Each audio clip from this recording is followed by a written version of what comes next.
So we have a problem, and I think I can use the best example. The best example is OTT.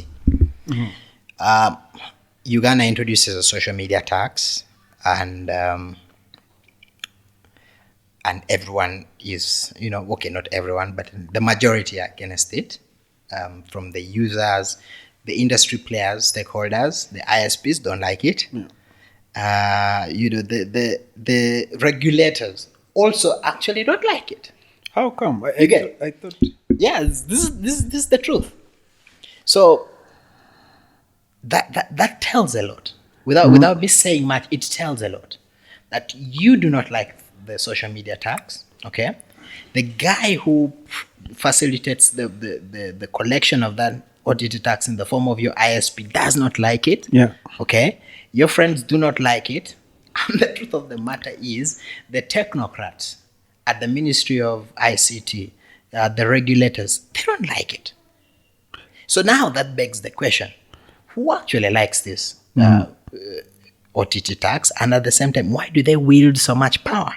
Yeah. Okay, so when OTT tax, like, fun fact is that OTT tax came in effect when my son had just been born a day before, and so there were lots of these jokes about naming OTT or something like that. Did you name your son OTT? So it was like really funny. So we're in London. I've just had my son, and I come back maybe, I think, a month or two afterwards, and I get to the airport. I think my phone automatically gets onto the airport Wi-Fi that had been set up there by those the likes of Liquid and Airtel and stuff like that. So I don't get to notice the problem, and then I get out of the airport, so I lose Wi-Fi access. But I bought data. I bought like a data bundle. And all across the road, I'm trying to WhatsApp because I wanted to tell my mother-in-law we've arrived. That's like my kind of role. Like, tell your mother-in-law you've arrived. Yeah. Safely. And I couldn't. I just couldn't. And yes, I'm a techie. I should be able to That's what I would troubleshoot the stuff. imagine. Yeah. Turn off Wi-Fi, turn it back on, do what? Check. I have data. I've done the stuff. Check, Whatever. check the data. I've rebooted the phone. I had done everything except pay for the OTT, and I could I scratched my head. Why can't I? What's happening? Yeah. And I would try to fix and all that kind of stuff. And the problem is, it just seemed not to be working and stuff like that. Until I think when I was just about to reach, and this is like we're talking 3 a.m. in the morning, just about to reach home, and then I see some emails coming, and I'm like, I have emails. It's the social media. That's when I remember. I don't have the social media tax. Yeah. And then I try to get it, and then I realize airtime can't get me social media tax. I need to have mobile money, and I don't have mobile money. I don't even have 200 shillings to be able to buy for a day. But so I come here, and I'm like, engaging with lots of stakeholders in the industry about this tax and stuff like that. I have a couple of friends at Facebook and at Twitter, and that's the talk. Like, okay, we know a Ugandan, and so whenever you're talking to them, what are we talking about? Obviously, we're talking about the social media tax. Yeah. And so we have these engagements. Facebook is talking to a bunch of people, and even around about that time, Facebook had just done a grant to help us have connectivity. The fiber connection that had happened in West Nile region and all that kind of stuff. About 300 kilometers of fiber connectivity was being done, and lots of projects that were coming up. And then suddenly, guys are pissed off. You're like, man, we're doing this stuff for Uganda, and then the tax thing. Having a social media tax where you don't really gain anything of it. So in the process of engaging minister, technocrats, and all this kind of stuff, the simple truth of the matter is these guys were not in control. Yeah.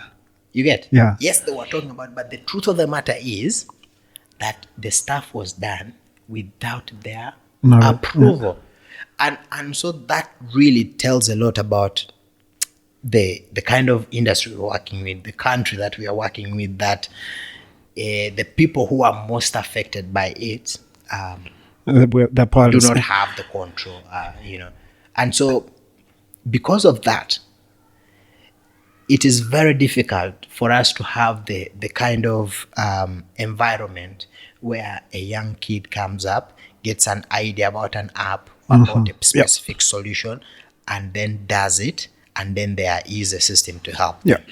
We just don't have that. It's not like you wake up great idea. Exactly. There's lots of traction happening. The VCs come, money is flowing and stuff like that. The way you see, whether this is how Snapchat works, this is how Facebook started, this is how, we just don't have that. And the thing also that pisses me off about that is this TikTok story, right? So we always thought Silicon Valley is a place for such funny apps that it's addictive, but you can't justify why you have it, right? Until I don't know the name of the company. They buy Musical.ly and they convert it into TikTok. ByteDance. Yeah, exactly. And they convert it into TikTok, and TikTok becomes the sensation, the sort of the social network for the time for all the kids. Yeah, and that the thing that meant is, Silicon Valley is losing the central power to innovate, innovate in the Silicon Valley terms.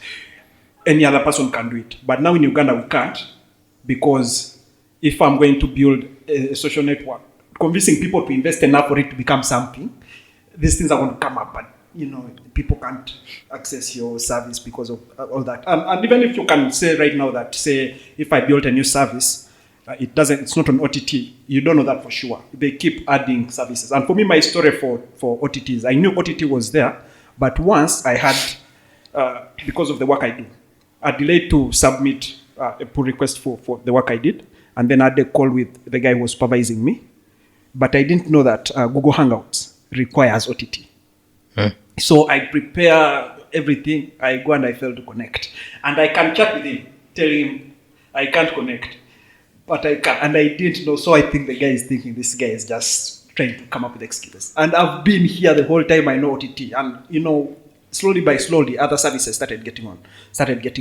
And UCC won't tell you. I think they publish a list with the telcos. So you have to call the telco and ask them, I can't access this. And they look through their list and they're like, oh, that's on OTT.